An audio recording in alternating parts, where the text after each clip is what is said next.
So let's start today with a review question. The review question is, what is the correct electron configuration for ground state selenium? So selenium that is in its lowest energy configuration.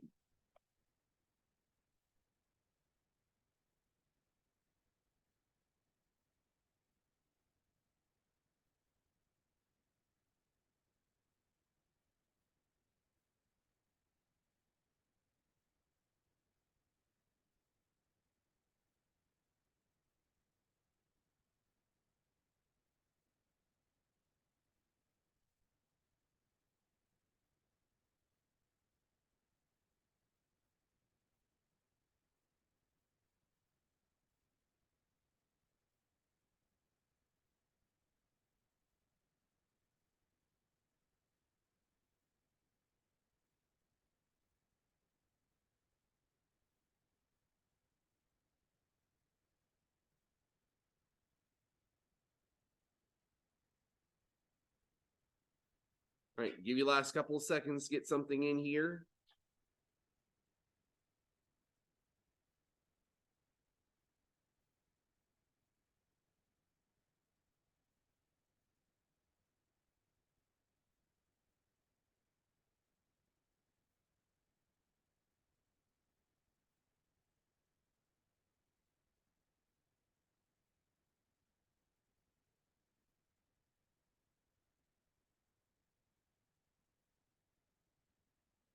Okay, so we're looking at the configuration for selenium.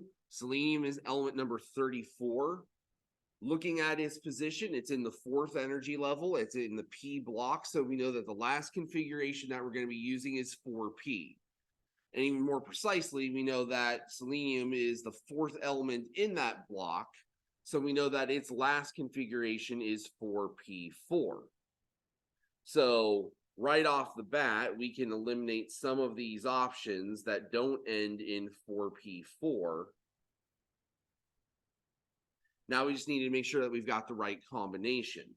So it was 1s2, 2s2, 2p6, 3s2, 3p6, 4s2, and then before we get to the 4p, we've got the 3d block in between it. So 3d10, and then finally 4p4. It's this option, option D here at the bottom. So remember that the key to electron configurations is we're just following the periodic table all the way through, block by block, subgroup by subgroup, until we get to the element that we're interested in. And so where we want to go now is we want to kind of piggyback off of the last thing that we talked about on Wednesday. And it was this idea of there are differences inside of the atom in terms of the electrons that exist. And we can break down atomic electrons into 2 categories. The so-called core electrons, those electrons that are in the innermost energy levels of the atom. And these are the ones that don't really get involved in bonding. They're just kind of there. They're important. We need them to fill the lower energy levels to make the atom the appropriate charge. But in terms of chemical bonding, they really don't do a whole lot of anything. When it comes to bonding, we're more interested in the valence electrons, those electrons in the outermost energy level that are out there interacting and partying with the rest of the atoms and making molecules and compounds and ions and so forth. Now, as far as electron configurations are concerned, it is this difference between valence and core that allows us to shorthand our configuration. Those core electrons, because they represent completed energy levels, we can designate them based upon the noble gas that represents that configuration. So in the case of this example, we have 1s2, 2s2, 2p6.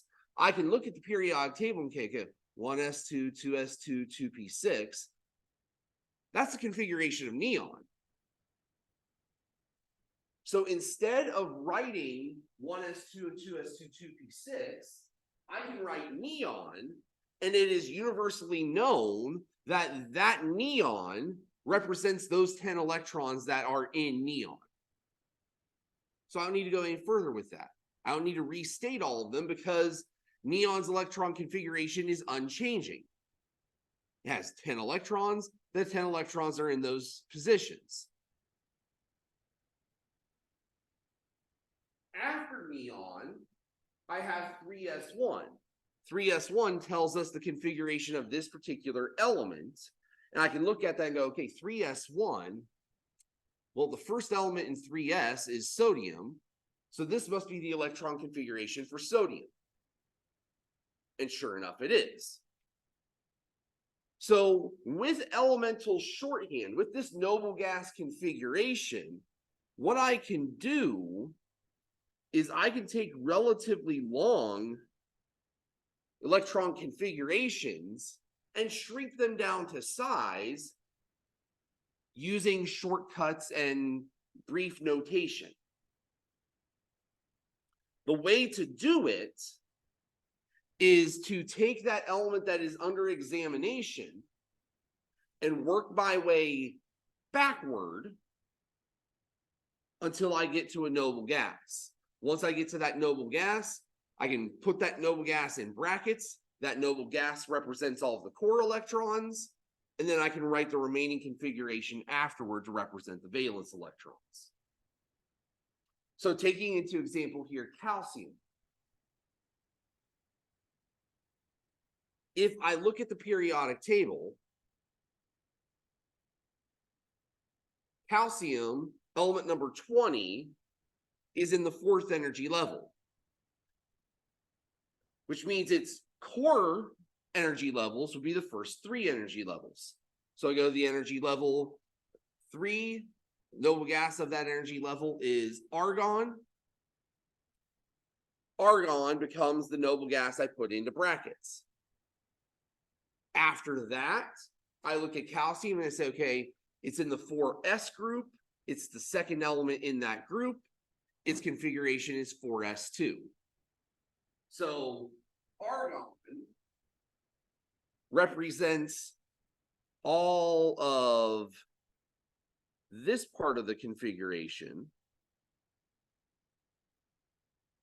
and 4s2 just represents the valence.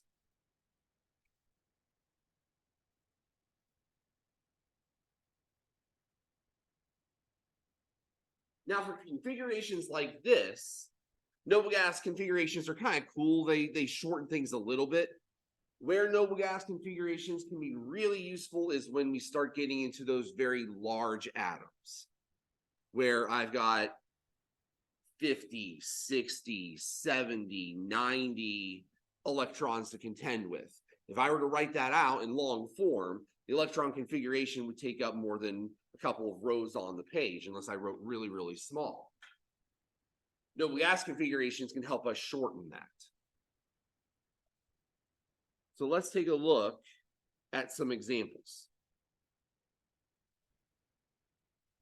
First, what is the noble gas configuration for vanadium? So vanadium is element number 23.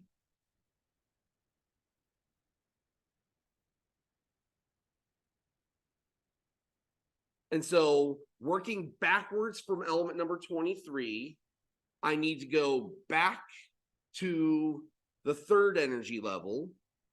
So I'm going to once again be talking about argon here. And now I just need to write what is left. So after argon, it's 4s2. And then it's 3d. That's the group that contains vanadium.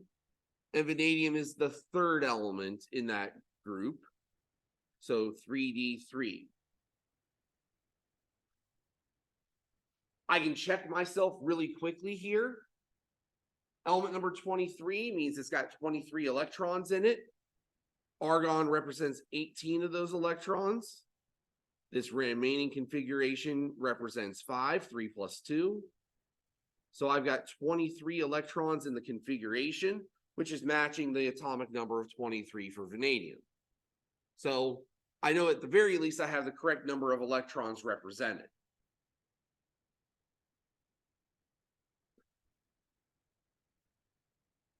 All right, let's move on to arsenic.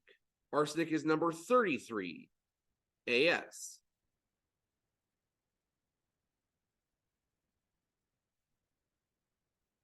Arsenic is in the fourth row. So once again, we're going back to the third row to find our noble gas. So again, here, the noble gas here is argon. From argon, we've got 4s2. We have to go completely through the 3d sublevel, so 3d10. And then finally 4p, and arsenic is the 1, 2, 3rd element in that block, 4p3. I can check quickly, 18 electrons in the argon. 2 plus 10 plus 3 is 15 electrons in the remaining configuration. 18 and 15 give me 33, which is what I was looking for.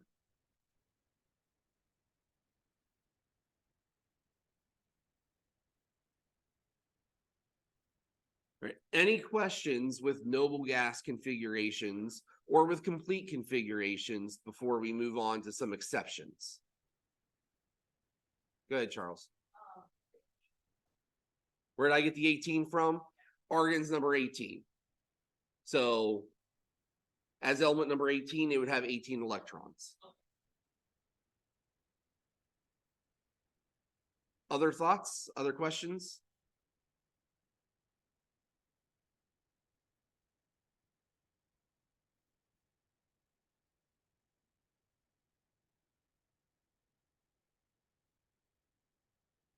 All right. It wouldn't be chemistry if we didn't have some kind of exception to the rule that seems to take the simple idea and complicate it so much more so. Now, when we first brought up the idea of electron configurations, and we were talking about the D sublevel and the F sublevel, we talked about a lot of exceptions that exist in the F sublevel and how we were largely just going to ignore those because who cares about the rare earth elements anyway? We're not going to be exposed to them or use them unless it's very specific kinds of circumstances, which we're not going to see here. But inside of the D sublevel, there are a number of exceptions. And these anomalies that exist that break the pattern seem to be for particular reasons. Now, what are those reasons? Well, what we have to understand is that if I'm sketching out the energy diagram here for a given energy level, I've got the 3s here, I've got the 3p here, and then there's a pretty considerable jump between the 3p and the 3d in terms of energy. So these two aren't that far apart. These two are considerably far apart. So much so that when I start to look at the fourth energy level, I'll notice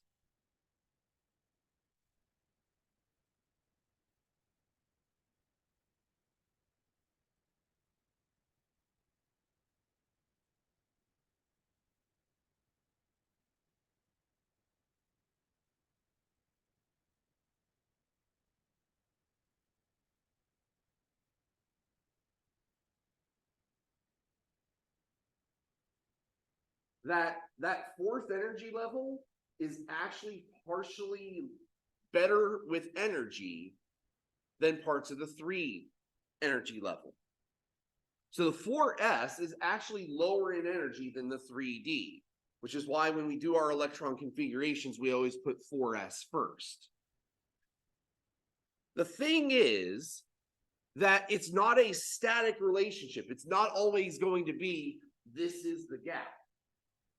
As we add electrons, those electrons are generating repulsion.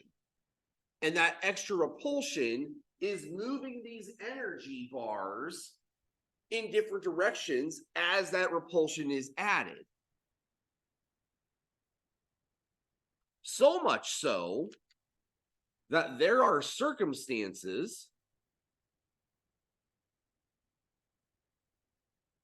where we can almost think of these as being even in energy like this, or even other circumstances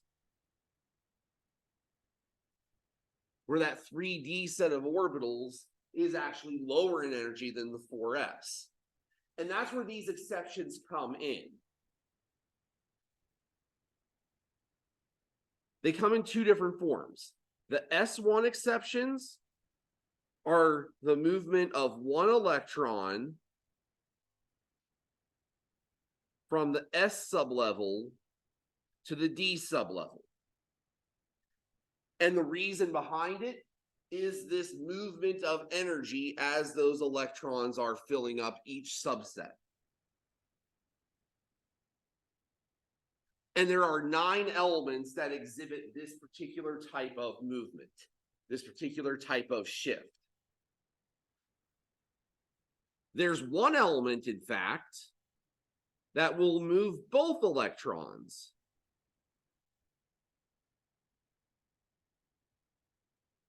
From the S sublevel to the D sublevel, and that is palladium, where we actually see this kind of thing going on, where the D sublevel has become lower in energy than the S sublevel, and all the electrons fill out that D as a result.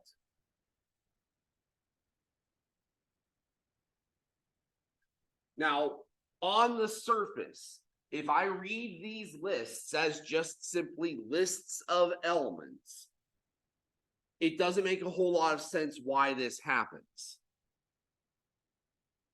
But we're going to shift here, and we're going to look at this pictorially on the periodic table. And I think it'll make a little bit more sense with a bit more context why this happens. So the S exceptions, I'm going to put here in light blue. So these are the S1s. And it's chromium down to niobium. So it's this group of 3. And all of the ones here in group 11. With the exception of Rentgenium, because Rentgenium does not make stable compounds. Plus platinum, plus ruthenium and rhodium.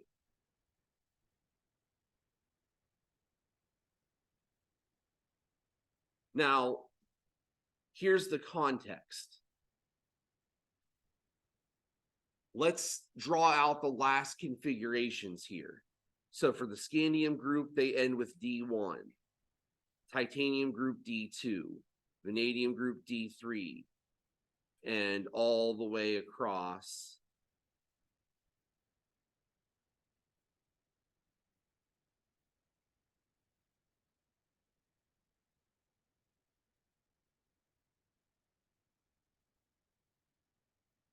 If we look at this from this perspective, there is one pattern that does start to emerge.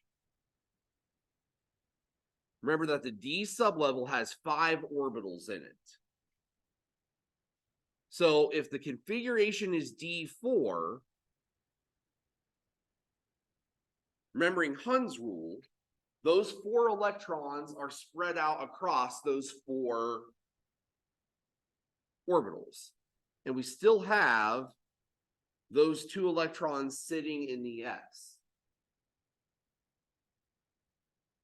So what happens here? Why does this energy balance take place? Well, this is more like the first scenario, where as we're adding electrons, the orbitals start to get basically to the same level in energy.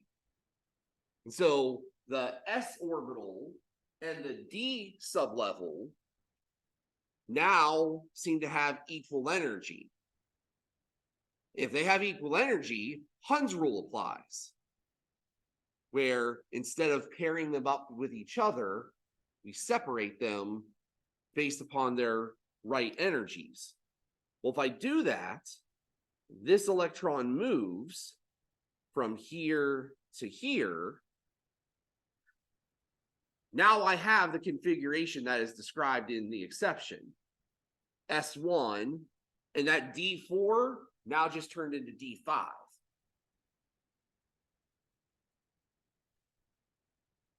So for chromium and molybdenum, that's the explanation. That's why it happens.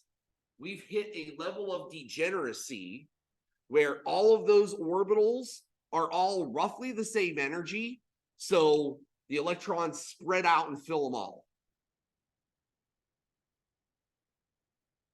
So that's the D4 group. For the D9 group, we've got a similar kind of idea going on here. Here's what D9 looks like.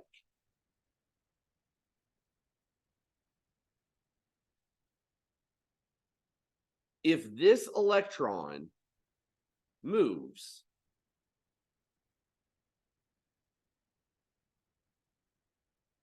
to over here, we now have a D10 configuration. That sublevel that had 5 orbitals in it is now completely filled. And there must be something to that, because all of the D9 elements that make compounds all do this. Again, radium is kind of the exception to the rule there because it's radioactive, it doesn't form compounds. It exists for microseconds. Now, for the remaining ones, why does niobium do this? Why does platinum do this? Why do the Ru and Rh, the rhodium and ruthenium ones do this? That one I don't have as good of an explanation for. But with this explanation in tow, remember there's one more exception. Palladium. Palladium is S0. So let's think about that for a second. If I am looking at an S0 starting from a D8,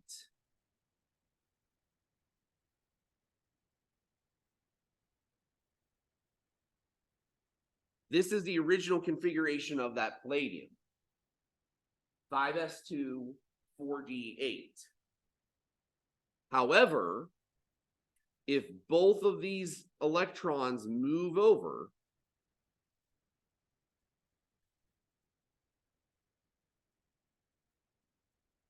it's over there. If both of these move over, the end result is again D10. We just don't have any S electrons left. Now, you could get into a really interesting discussion. Why does that only happen with palladium? Why don't nickel and platinum do the same thing?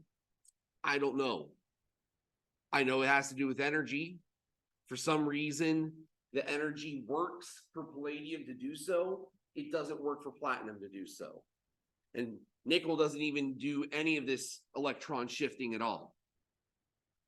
So if we look at this pictorially, what we see, the majority of the exceptions are either D4 D9, we're in this fifth energy level, the 4D sublevel with the 5s. For whatever reason, that energy gap is really prominent in terms of how close those orbitals are together energetically. The gap is pretty much non-existent between 5s and 4D, and that's why we have all of these weird things taking place. So if you come across a one of these electron configuration problems where you have to do a transition metal, just pause for a second and make sure that's not an exception before you start plugging in that configuration. And learn to recognize the exceptions pictorially. Look at your periodic table, draw in these backwards L's, and understand, okay, why doesn't D5 have any exceptions in it? Why doesn't D10 have any exceptions in it?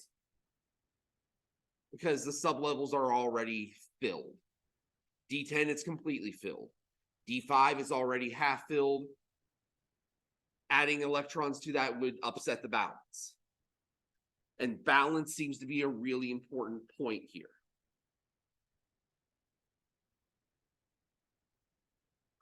All right, let's move on to ions. When it comes to ions, we have a couple of things that we want to think about. First of all, we have to know what kind of ion it is. Is it positive or negative? Positive ions are going to lose electrons. Negative ions are going to gain electrons. And what we need to kind of pinpoint is this idea here.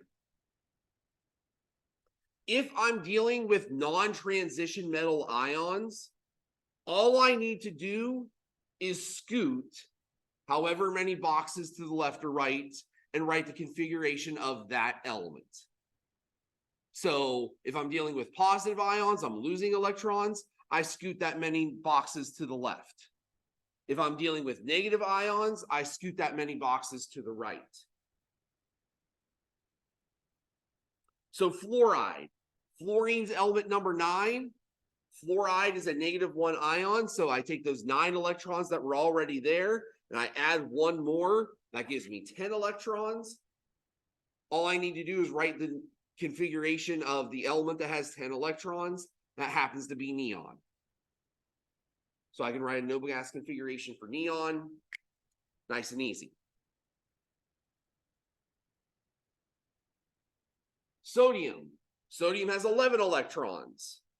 Sodium plus would have 1 fewer. So 11 minus 1, I now have 10 electrons. 10 electrons gives me the configuration of neon. So I would write the noble gas configuration of neon as just neon. This also introduces an interesting phenomenon. When we start to introduce ions, what we're going to find is that the electron configurations of ions all tend to cluster around the noble gases. And when we have species, either atoms or ions, that have the same number of electrons, even though they have different protons, we call that series of substances an isoelectronic series. Iso meaning same, electronic meaning number of electrons. We're talking about substances that have the same number of electrons. So the fluoride ion has 10 electrons in it. The sodium ion has 10 electrons in it. The neon atom has 10 electrons in it. All 3 of those would be considered an isoelectronic series. They all have the same number of electrons, even though chemically they are different from each other based on their identities, based upon what's in that nucleus.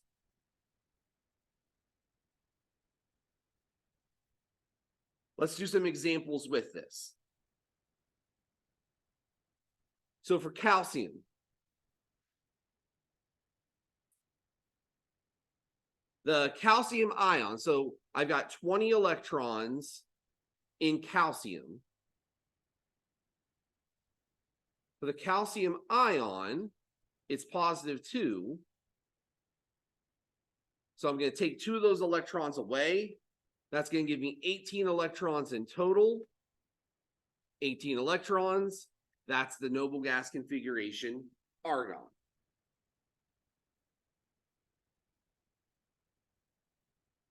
Sodium ion we just talked about. Sodium itself has 11 electrons. To make the sodium ion, I would take 1 of those away. That would give me 10 electrons in total.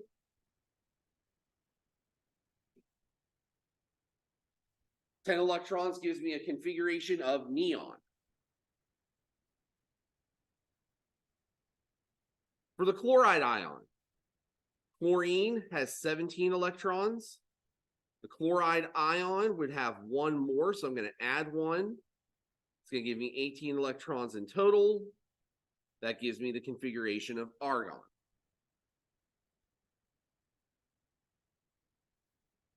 For the phosphide ion, I start with phosphorus. Phosphorus has 15 electrons. The phosphide ion asks me to add 3 more. So I've got 18 electrons there.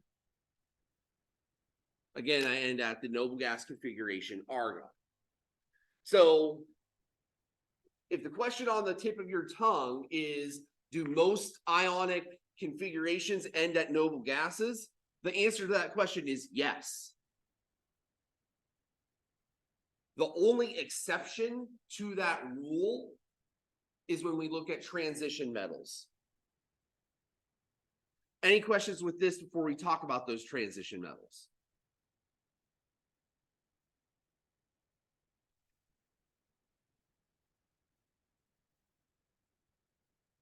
Here's the thing with transition metals.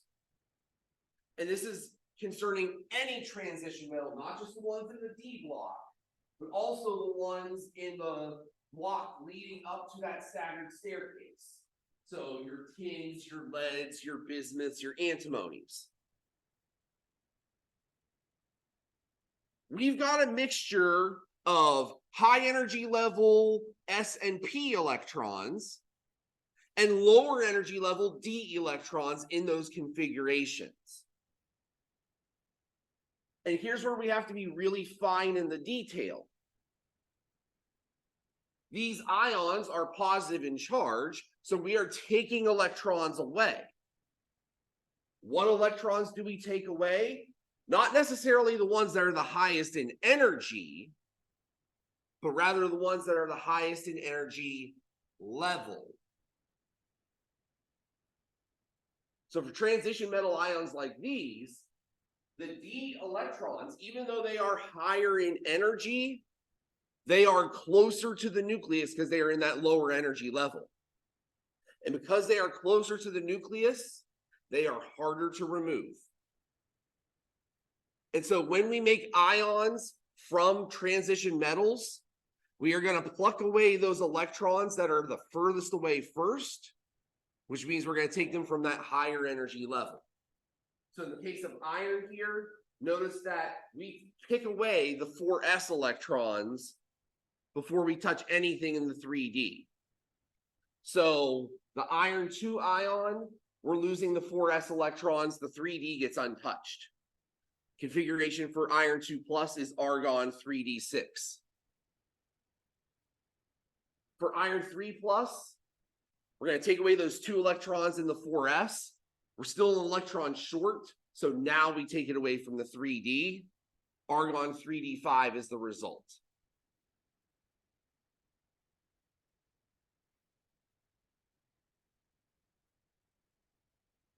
With this kind of reasoning, we can start to see why those transition metals tend to always have +2 charges. If I go to the transition metal list and I start looking at their ions, almost all of them have a +2 ion. Why? Look at the electrons that they're going to lose. They're going to lose their s electrons in that upper energy level first. And that's going to be their positive state. Now, the other states that they have largely come with stability kinds of considerations, but this is kind of their baseline.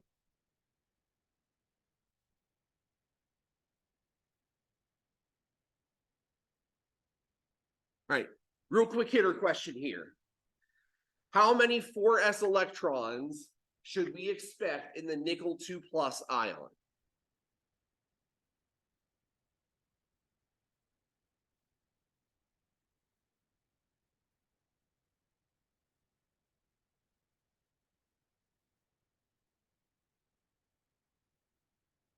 Now it's an S sublevel, so there aren't many options here. S sublevel could only hold 2 electrons. So our answers are 0, 1, or 2. How many are there?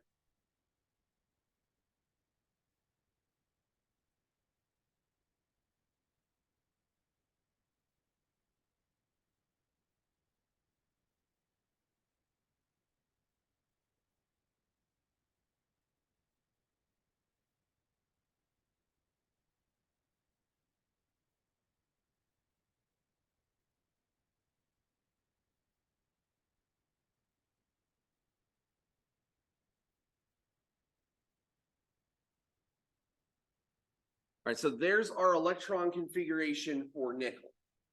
So nickel as an atom is argon 4s2 3d8. Now this is a 2 positive ion. So the question is, where do those electrons come from? And remember, it's the highest energy level that we take it from. Highest energy level is the 4th energy level. So we're going to take these 2 electrons out of the S first. The nickel ion is going to be argon 3d8. So how many S electrons are in that 4th energy level for nickel? 0. Those are the electrons we lost along the way.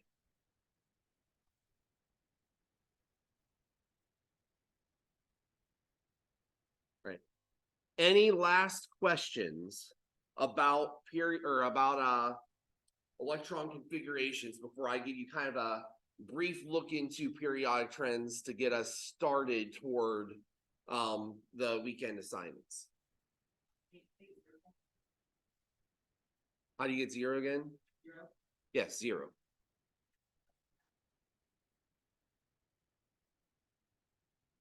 Okay, so since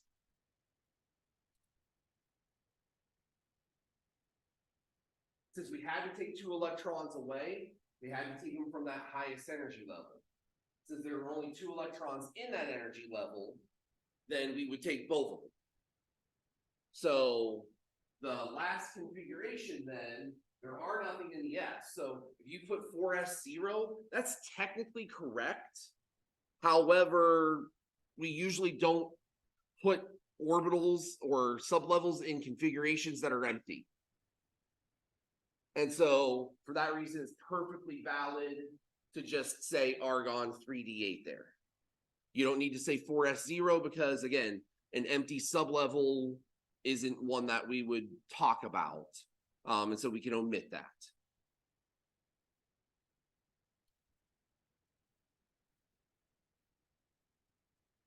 All right, so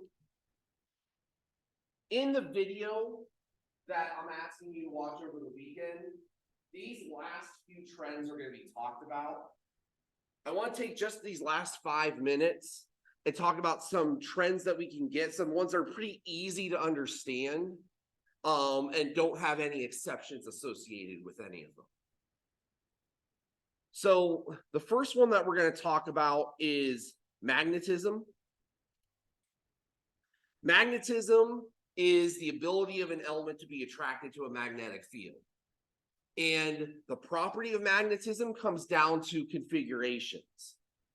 In order for something to be magnetic, it has to have free electrons. In particular, electrons that are unpaired in its configuration.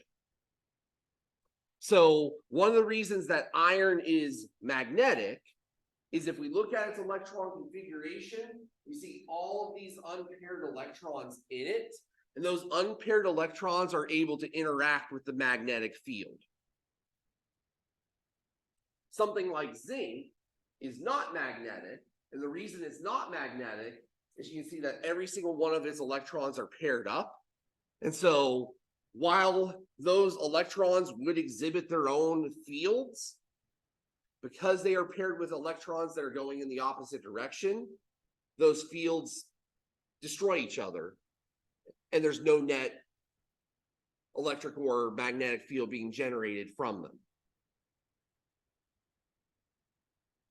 The idea of magnetism can also extend to ions as well. So in addition to titanium being magnetic, titanium 2 ion is also magnetic because both contain unpaired electrons within them.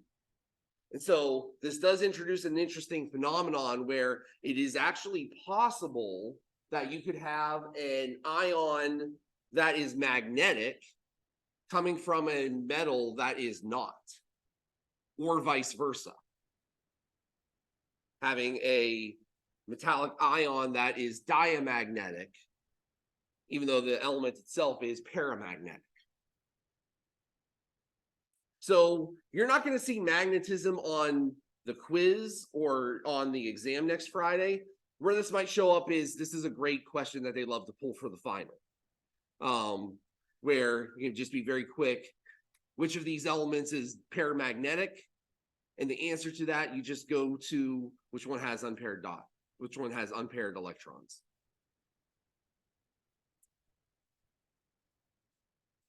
Another trend that is interesting for us, and why I bring it up here, is because a lot of the other properties that we talk about can be explained through this thing called effective nuclear charge.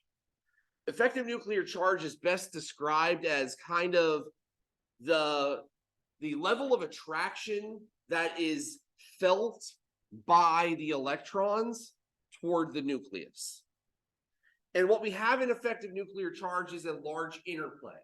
We have the interplay of the attraction between protons and electrons, and also the interplay of the electrons repelling each other in the electron cloud. Those two forces are competing with one another. And effective nuclear charge helps us to kind of quantify how much of that competition is present and what the overall net effect is. We can estimate effective nuclear charge by taking the atomic number of an atom and subtracting from it the number of core electrons in that atom. And so that's what S is. S can be referred to as the shielding constant or the screening constant. But the basic idea behind S is it's the number of core electrons. The more core electrons there are, the better shielding is going to be present. Quick example, just to give you a visual here. If we can imagine this classroom as an atom, and this part here being the nucleus, each of these rows of desks representing energy levels, it's very easy to see that the people sitting in the front row in this first energy level are going to have the least distance between myself and them.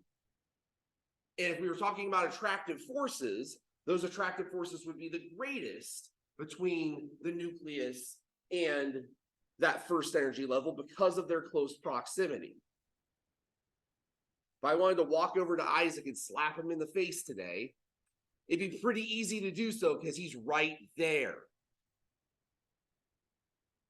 If I want to do the same thing to CT back there, it's going to require a lot more effort on my part because he's a lot further away. I'd have to shorten the distance between myself and him to get to him. That's the shielding effect. The more stuff that is in the way, the harder it is to have an impact as far as attraction is concerned. Those electrons in the back are held a lot less tightly than the electrons in the front. And that plays out in terms of atomic size. because we can look at two different factors. The first, energy levels.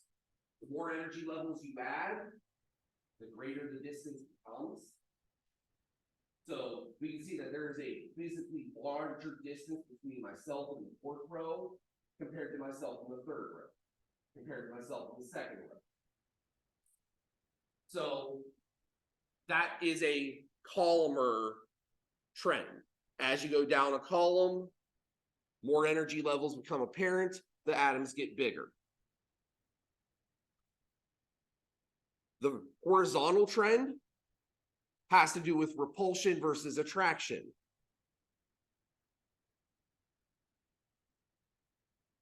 Inside of that energy level, you can pack as many electrons as you want in there. The thing to remember is that the protons the nucleus is getting bigger as well. So even though you're adding more electrons, they're not getting any further away, but yet the nucleus is getting larger and more attractive. And so the net result is that those electrons are getting pulled on by this stronger nucleus and they're getting drawn closer. So as you go across, you see that the atoms get smaller and smaller and smaller because of that. And so we can see this pictorially here through this graph.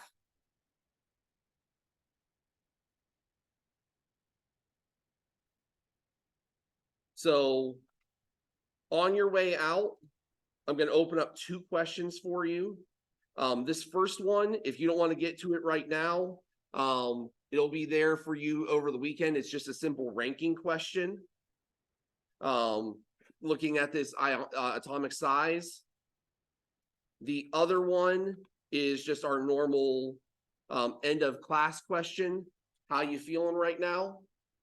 So get answers in for both of those sometime over the weekend if you can't do it now. And just remember, you've got all of this stuff coming up as we're getting ready for the end of Module 3 and Exam 1 next week. If you have any questions along the way, email me, text me, chat me, message me, whatever it takes, and bring those questions with you on Monday. We'll talk about them first thing. Have a great weekend. Yes.